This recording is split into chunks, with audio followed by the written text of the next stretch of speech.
16 décembre 1944, 3h47 du matin, lisière ouest de la forêt des Ardennes, à 2 kilomètres au sud de Losheim Gap, Belgique.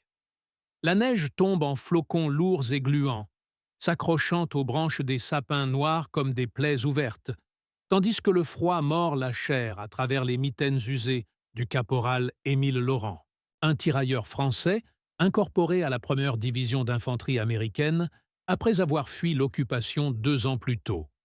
Ses bottes de cuir craquent dans la croûte gelée, chaque pas un craquement traître qui résonne comme un coup de feu dans le silence oppressant de la nuit ardennaise, où l'air sent le pain humide, la terre remuée et cette odeur âcre de peur qui imprègne déjà les narines, mélange de sueur rance et de tabac froid mâché pour tromper la faim. Laurent s'appuie contre un tronc rugueux, son M1 garant serré contre la poitrine, le métal glacé suintant la condensation qui goutte sur ses doigts engourdis. Incapable de sentir la détente, tant ils sont raidis par les moins 20 degrés qui transpercent les couches de laine et de coton. Vous sentez ce poids dans les poumons, cette brûlure à chaque inspiration, comme si l'air lui-même refusait d'entrer, alourdi par l'attente d'un assaut dont les rumeurs circulent depuis des semaines parmi les sections épuisées, postées là pour boucher les trous dans la ligne Maginot, revisitée par les ingénieurs Yankees. Soudain, un murmure distant, pas le vent dans les aiguilles, non, des voix, gutturales, allemandes, portées par une rafale qui plaque la neige sur son casque M1 cabossé. Il se fige, le cœur cognant comme un marteau-piqueur contre les côtes, le sang pulsant dans les tempes au rythme d'un danger invisible qui se précise. Les voix proviennent d'une ferme isolée, silhouette noire à peine visible à travers le rideau blanc, ses murs de pierre effrités par les obus d'un raid aérien raté en novembre, maintenant squattés par des ombres qui parlent bas, trop bas pour être des bûcherons ou des civils égarés. Laurent rampe en avant, ventre au sol, la boue gelée, s'infiltrant dans son treillis olive drabe, collant à la peau comme une seconde épiderme glaciale. Chaque mouvement, une lutte titanesque contre la gravité et l'épuisement accumulé de 48 heures sans sommeil. Les muscles hurlant en silence, tandis que les aiguilles de pin griffent ses joues non rasées. Il atteint un talus, à 20 mètres de la porte entrebâillée, d'où filtre une lueur jaunâtre de lampe à huile, et là, plaqué contre la terre, il entend « Wacht am Rhein » commence à 5h30 précises. Les panzers de la 5e SS Panzerdivision repassent par ici. Losheim est la clé. Aucun Américain ne doit survivre pour alerter Malmedy. Les mots tombent comme des grenades dégoupillées, prononcées par un officier SS au timbre rauque, probablement un Hauptsturmführer, et son subalterne, un lieutenant nerveux, qui répond « Jawohl, Herr Hauptsturmführer, les Fallschirmjäger sécurisent le flanc. » Rommel a approuvé le secret d'État. Hitler lui-même a scellé l'ordre. Pas un mot aux unités de seconde ligne. Laurent sent son estomac se nouer, une nausée acide remontant dans la gorge, car ces quelques syllabes captées au vol, dans le froid mortel de cette nuit, révèlent non pas une rumeur, mais le cœur battant de l'offensive allemande, le secret d'État qui pourrait engloutir la 90e division US entière, si personne n'est averti à temps. Le temps s'étire en une éternité gluante, tandis qu'il reste immobile, les flocons s'amoncelant sur ses cils, le poids de la décision écrasant ses épaules comme un obus de 105 Liliane Poirot. Courir alerter le lieutenant Hayes à 500 mètres en arrière, au risque de trahir sa position aux sentinelles Boche qui patrouillent sans doute. Ou attendre, prier pour que ce soit un piège de son imagination surchauffée par la fièvre de la dysenterie qui le ronge depuis Bastogne. Mais non, les voix continuent, précises, impitoyables. Les Tigers royaux de Piper fracassent la ligne à l'aube. Objectif Malmedy puis Anvers. Les Amerlocs n'ont que des bazookas et des half-tracks. Notre avantage est total. Chaque mot est un clou enfoncé dans son crâne. Et Laurent sait, avec cette certitude viscérale des hommes au bord du gouffre, que cette conversation entendue par hasard, ces quelques phrases volées au vent ardennais, pourraient changer la donne pour des milliers d'hommes. Ses doigts, pétrifiés, se crispent sur la culasse du garant, le métal mordant la chair à vif, et il recule centimètre par centimètre, le souffle retenu jusqu'à ce que ses poumons hurlent pour de l'air, rampant dans l'ombre des sapins où les branches basses fouettent son visage, comme des lanières de fouet. La neige étouffe ses halètements, mais le craquement d'une brindille sous son genou droit explose dans la nuit comme un fusil. Il se plaque au sol, le cœur suspendu, attendant l'aboiement d'un chien ou le cliquetis d'une MP40. Mais rien, seulement le ululement d'un hibou lointain qui semble moquer sa terreur. 15 minutes plus tard, après un crawl interminable qui laisse des traînées de sang sur ses paumes écorchées par les cailloux gelés, Laurent atteint le PC de section, une tranchée creusée à la hâte, dans un talus, éclairée par une lampe tempête, qui projette des ombres dansantes sur les visages barbus du lieutenant Hayes, un Texan maigrelet aux yeux injectés de sang, et du sergent Kowalski, polonais naturalisé US, qui mâchonne un bout de ration C figé. « Mon lieutenant, les Boches, j'ai entendu. Losheim Gap, 5h30, Panzers SS, c'est l'assaut principal. Piper en tête. » Les mots jaillissent en un torrent haché, mélange de français et d'anglais approximatif, tandis que Laurent s'effondre à genoux dans la boue, les jambes refusant de le porter plus longtemps, le froid et l'adrénaline vidant ses veines comme du plomb fondu. Ace le fixe, cigarette au bec fumant une odeur de tabac Virginia qui emplit la tranchée étroite, et ordonne d'une voix rauque « Répète, lentement, caporal. Si c'est vrai, on est les seuls à savoir. » Kowalski charge déjà son Thompson SMG, le cliquetis métallique résonnant comme un glas, et Laurent répète, mot pour mot, les phrases gravées dans son cerveau par la peur, sentant le poids moral s'abattre. Condamner une patrouille allemande à l'anéantissement, ou laisser filer et risquer l'anéantissement de la division. Mais il n'y a pas de choix, seulement l'instinct primal de survie qui hurle que ces mots captés par hasard sont une grenade à fragmentation pour l'ennemi. À 4h15, la section de 12 hommes, 9 Américains, 2 Belges résistants et Laurent, se déploie en arc de cercle sur la route étroite menant à Losheim. 2 kilomètres de forêt dense où les sapins forment un tunnel noir et hostile. La neige accumulée jusqu'aux genoux rendant chaque pas une bataille contre la succion gluante de la terre gelée. Ace positionne le MG.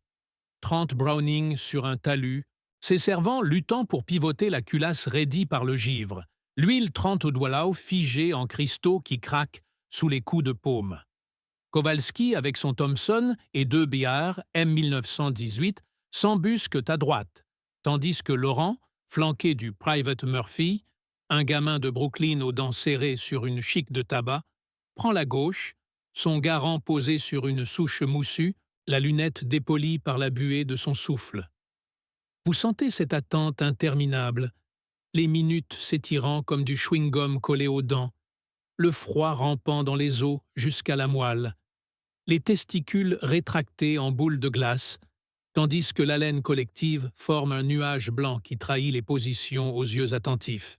L'odeur de cordite d'un chargeur fraîchement graissé flotte déjà, mélange âcre avec celle du pain résineux et de la peur qui suinte des pores, et Laurent prie en silence un « Notre Père » haché en français provençal, appris à l'orphelinat de Marseille, ses doigts gourds caressant la crosse en noyer du fusil comme une relique sacrée.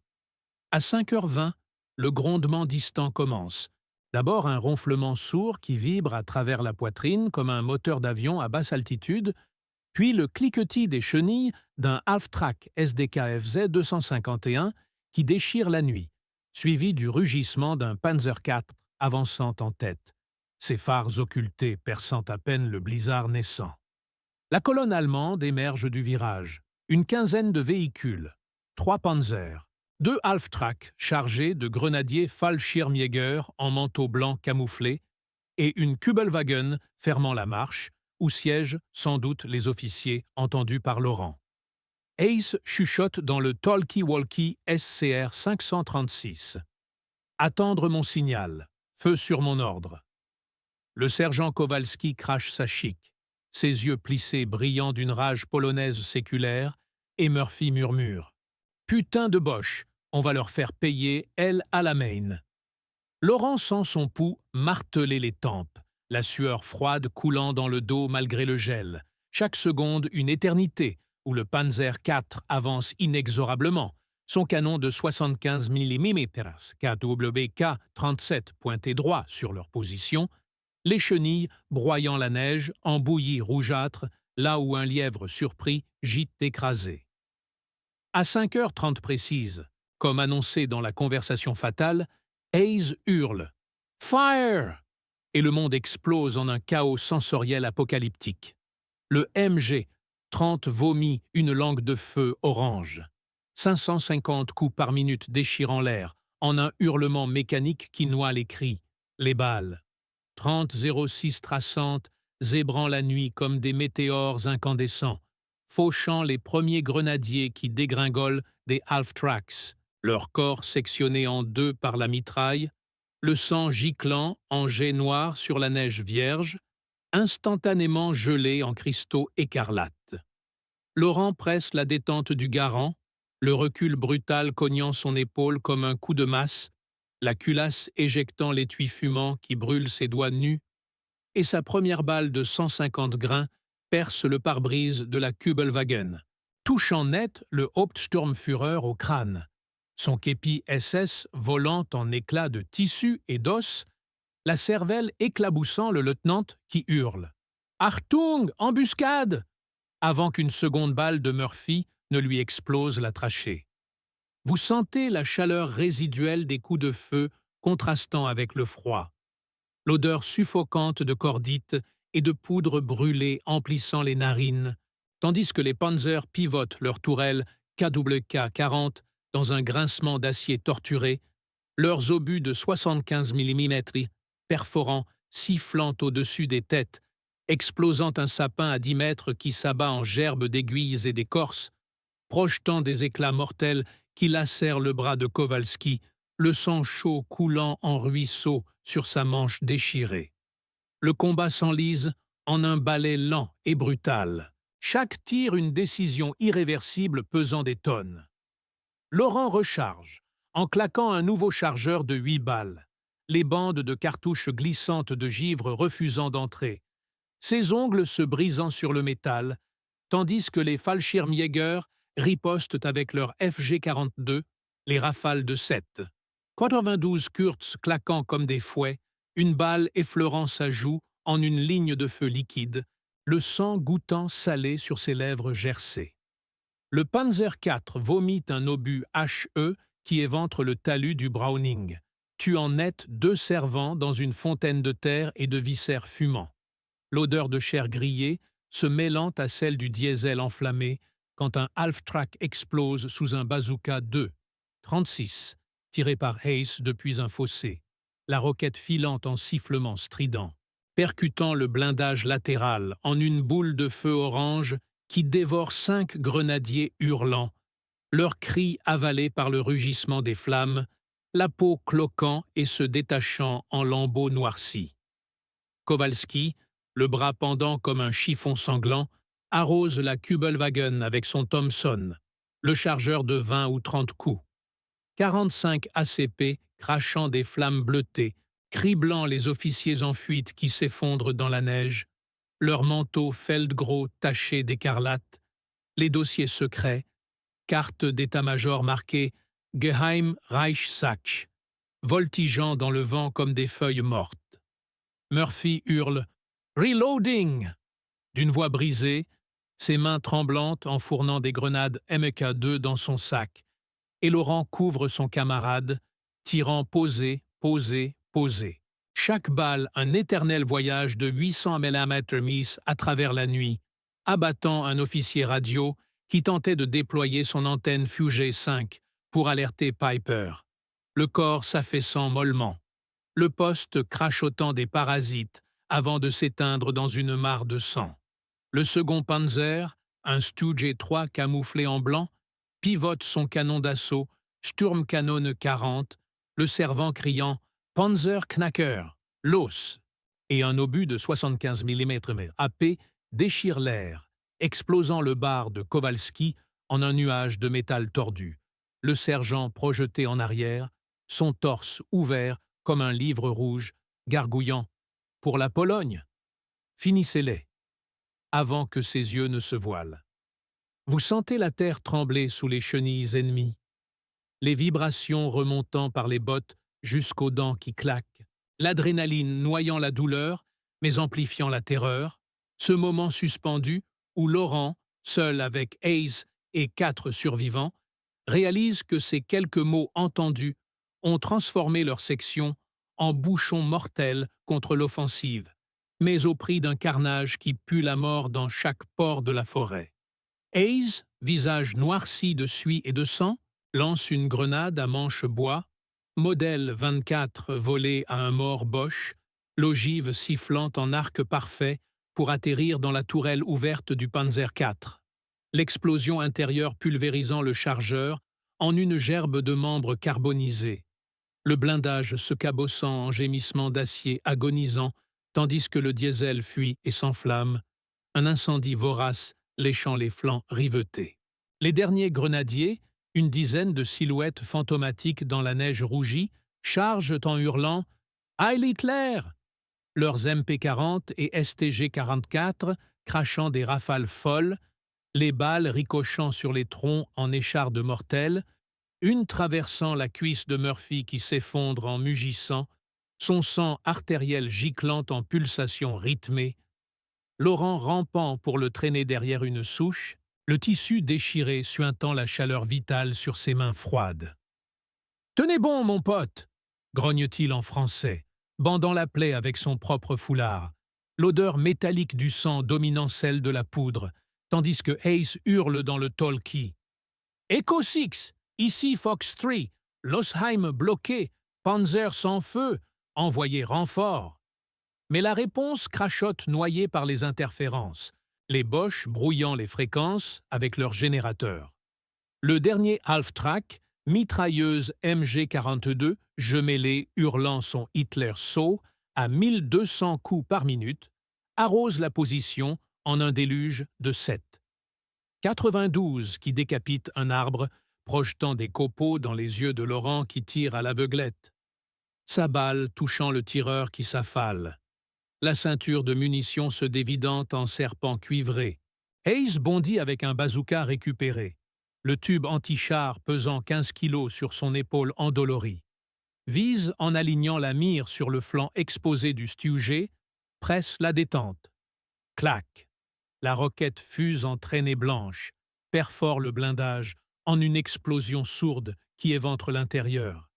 Les hurlements des servants allemands noyés dans le bouillonnement du carburant enflammé, flamme haute de 10 mètres, illuminant la clairière en enfer orangé.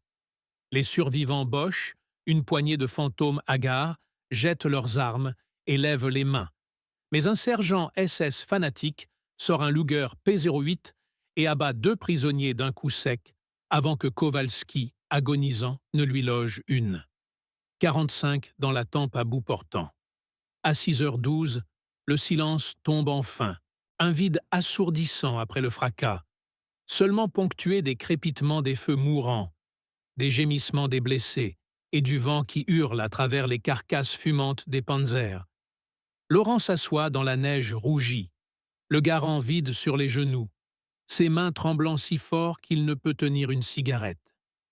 Le froid reprend possession, s'infiltrant dans les blessures superficielles comme de l'acide, tandis que Hayes bandage Murphy, dont le visage est un masque de souffrance blême, les yeux vitreux fixant le ciel qui pâlira bientôt. Vous sentez ce poids écrasant de la survie, l'épuisement qui cloue au sol comme des pieux, les muscles refusant de bouger, l'esprit hanté par les visages des camarades tombés. Kowalski, gisant à 3 mètres, bouche ouverte sur un cri éternel. Son Thompson encore chaud dans la main raidie. Les cartes secrètes récupérées sur le Hauptsturmführer, tachées de sang coagulé, confirment tout. Plan détaillé de l'assaut Piper, ordre signé Model. Le secret d'État qui aurait surpris les Alliés sans cette conversation fatale, entendue par Laurent. Des half-track US du 2e bataillon approchent enfin, phare perçant le brouillard matinal, mais le caporal reste assis, le regard perdu dans la forêt noircie, sentant le moral vaciller sous la perte. 8 morts de son côté, 12 Boches anéantis, un bouchon qui retarde la 5e Panzer SS de précieuses heures, sauvant peut-être Malmedy, mais à quel prix? La neige continue de tomber, effaçant les traces du carnage, et Laurent allume enfin sa cigarette, la flamme du briquet dansant sur ses doigts gourd, inhalant profondément cette nicotine amère qui ne calme ni la peur résiduelle, ni le doute moral qui ronge. Et si ces mots n'avaient été qu'un leurre? Non, les cartes sont là, irréfutables. Mais le silence de l'Ardenne pèse plus lourd que les obus. Un vide où résonnent encore les voix gutturales de cette nuit fatidique. Les brancardiers arrivent, piétinant la neige ensanglantée, leurs bottes laissant des empreintes irrégulières autour des corps figés en posture grotesque, un grenadier SS les bras en croix, un servant MG la tête emportée, nettoyé par une barre. Ace, voix éraillée par la fumée inhalée, dicte le rapport aux radios. Embuscade réussie. Officier SS éliminé. Document capturé confirmant offensive majeure. Losheim Gap tenu. Laurent aide à charger Kowalski sur une civière, le corps massif du sergent inerte comme un sac de sable trempé, les yeux grands ouverts, accusant le ciel gris. Et il sent les larmes gelées couler sur ses joues, mélange de deuil et d'épuisement absolu. Murphy gémit en continu. Morphine pompée dans sa veine par une seringue sirette, son sang tachant la toile kaki, tandis que les prisonniers allemands, une demi-douzaine de rescapés au visage tuméfié, mains liées derrière le dos, sont poussés vers un camion GMC, leurs regards haineux croisant ceux des vainqueurs dans un silence chargé de promesses de revanche. L'odeur dominante maintenant est celle du fuel brûlé et de la chair rôtie. Un relent qui colle à la langue, imprègne les vêtements, et Laurent vomit dans la neige, l'acide gastrique fumant au contact du froid, son corps protestant contre l'horreur accumulée. Midi approche, le soleil pâle filtrant à travers les nuages bas, projetant une lumière laiteuse sur le champ de bataille figé, où les carcasses des panzers fument encore, chenilles tordues comme des serpents morts, tourelles béantes, vomissant des volutes noires. Laurent, assis sur un tronc scié, mâche une ration D, chocolat Hershey durci et crackers rassis. Mais la nourriture passe comme du carton, l'estomac noué par les images qui tournoient, le crâne éclaté du Hauptsturmführer, les cris étouffés des grenadiers engloutis par les flammes, le dernier regard de Kowalski. Ace s'approche, une carte dépliée à la main, marquée de croix rouge. « T'as sauvé nos culs, Français. Chaef va sauter au plafond avec ça. Piper retardé, la brèche évitée. » Mais Laurent hausse les épaules, le poids moral écrasant. Ces hommes tués, étaient-ils vraiment des monstres ou juste des pères de famille obéissant à des ordres? La confusion morale s'infiltre comme le froid, une fatigue plus profonde que physique, où chaque respiration semble voler l'air à un mort. Les ingénieurs arrivent avec des bulldozers M4 et des explosifs C2, minant les épaves pour les faire sauter, les détonations secondaires secouant la forêt en échos lointains, projetant des nuages de neige et de ferraille. L'après-midi s'étire en lenteur interminable, la section relevée par la 26e division, Laurent marchant en file indienne vers un village belge évacué, les pieds lourds dans les bottes alourdies de boue gelée, chaque pas ravivant la douleur de la joue entaillée et des muscles endoloris.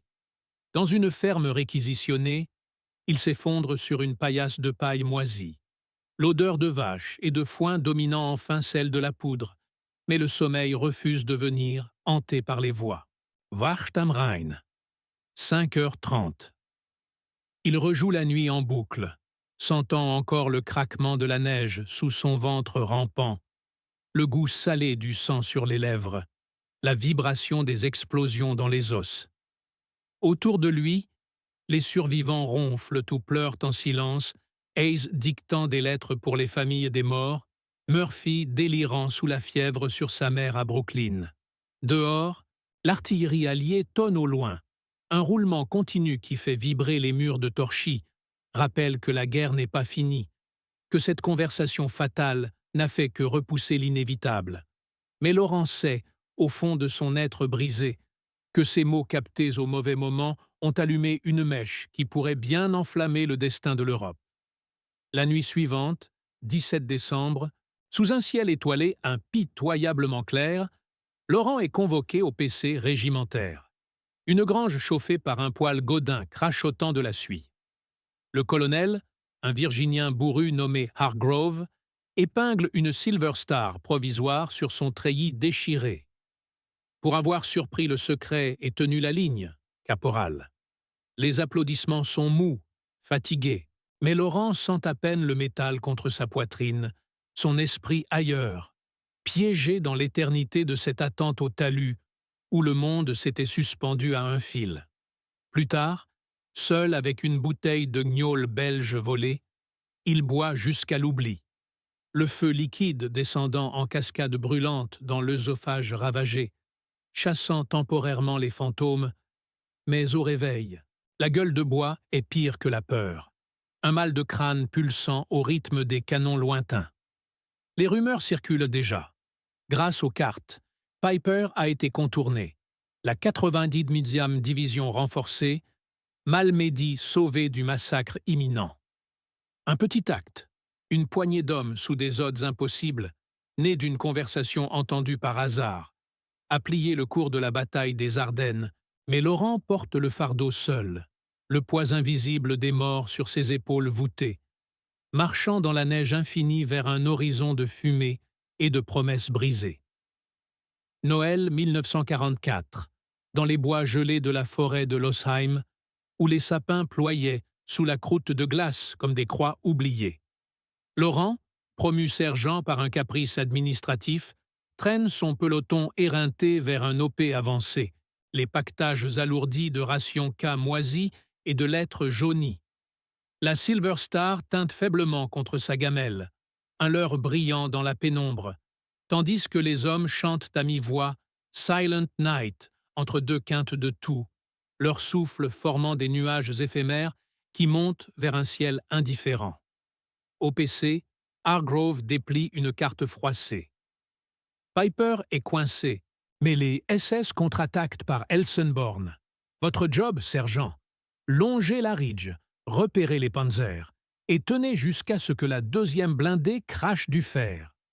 Laurent hoche la tête, muet, sentant le froid s'infiltrer par les coutures de son manteau, un froid qui n'est rien comparé à celui qui ronge son âme depuis Malmedy. Non, depuis le talus, où les mots allemands avaient percé la nuit comme une lame. La mission tourne au cauchemar dès le crépuscule. Une embuscade, le sifflement des Nebelwerfer déchirant l'air, des obus qui labourent la terre en gerbes de boue noire et d'échardes. Laurent plaque ses hommes au sol, rampant dans un boyau improvisé, le M1 serré dans des doigts gourds, hurlant des ordres noyés par le vacarme. Murphy, guéri de sa fièvre mais pas de ses délires, murmure « C'est pour ma mère, sergent, pour Brooklyn ». Avant qu'une rafale de MP40 ne le fauche, son corps secoué comme une marionnette cassée. Laurent riposte, un chargeur vide après l'autre, le canon fumant chauffant sa paume écorchée, jusqu'à ce qu'un panthère surgisse des arbres, sa tourelle pivotant avec un grognement hydraulique. Dans un éclair de lucidité, il ordonne le bazooka.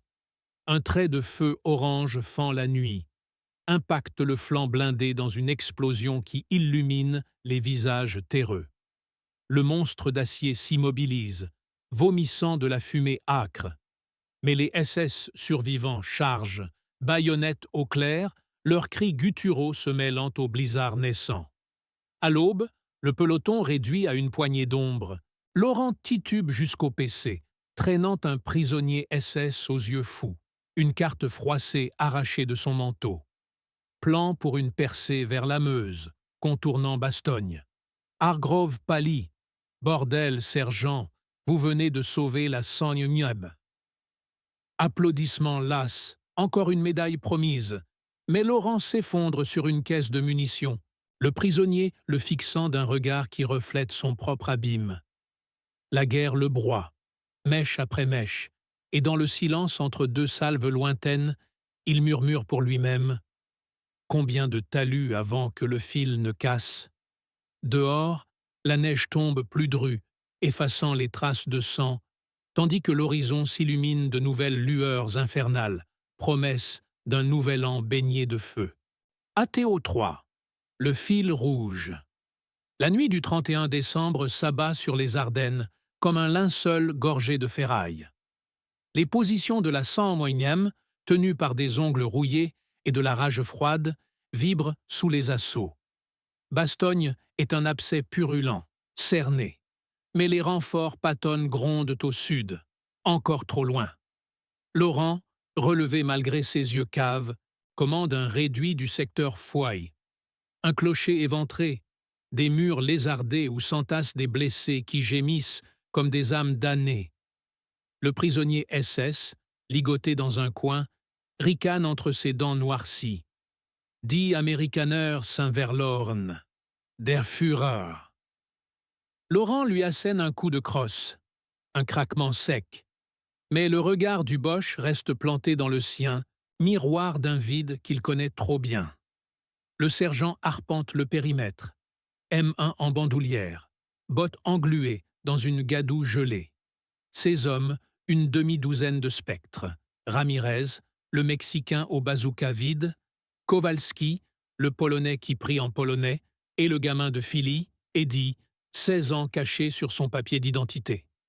Restez vigilants, les fumiers reviennent pour le champagne, grogne Laurent, mais sa voix craque comme du bois sec. Dans sa tête, le talus ressurgit, les murmures allemands, Juden, partisans, la boucherie de Malmedy, qui pue encore le sang frais, les corps alignés comme du bois de chauffe. Depuis, chaque nuit est un talus, chaque ombre un SS. À minuit, les Allemands frappent. Pas une sonde, une marée. Fallschirmjäger sautant des half-tracks, MG42 crachant leur haine à 1200 coups la minute, aboyant la nuit en gerbes d'enfer. « Feu! Feu libre !» hurle Laurent, et le clocher s'embrase. Ramirez balance une grenade. Kowalski arrose au bar jusqu'à ce que son chargeur grille.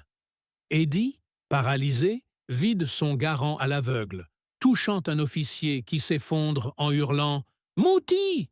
Laurent, possédé, charge dans la brèche, baïonnette en avant, embrochant un parablon au visage d'ange SS. Le sang gicle chaud sur la neige, et pour un instant, c'est le talus inversé. Lui, le chasseur, pas la proie. Mais le destin ricane. Un éclat d'obus ou une balle perdue, le cueille à l'épaule, le plaque au sol. Il rampe, laissant une traînée rouge, tandis que le prisonnier, libéré par le chaos, se rue sur lui avec un éclat de baïonnette. « Pour le Reich !» glapit le Boche. Mais Laurent roule, dégaine son colt. 45, et 2 fois, pampane, le crâne explose en brume rose. Eddie surgit, tire sur les assaillants. « Sergent, debout !» L'aube du 1er janvier les trouve victorieux, mais amputés. Ramirez mort, Kowalski blessé, Eddie promu sur le champ. Laurent, pensé à la va-vite, contemple les corps figés dans la neige vierge. Hargrove arrive en jeep, claque son dos. « Encore toi, sergent ?»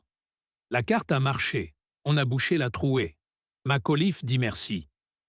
Une médaille de plus, un sourire forcé. Mais seul, adossé au clocher, Laurent sent le fil se tendre une ultime fois. Le froid mord moins que la voix intérieure. « C'est fini. Le talus attend.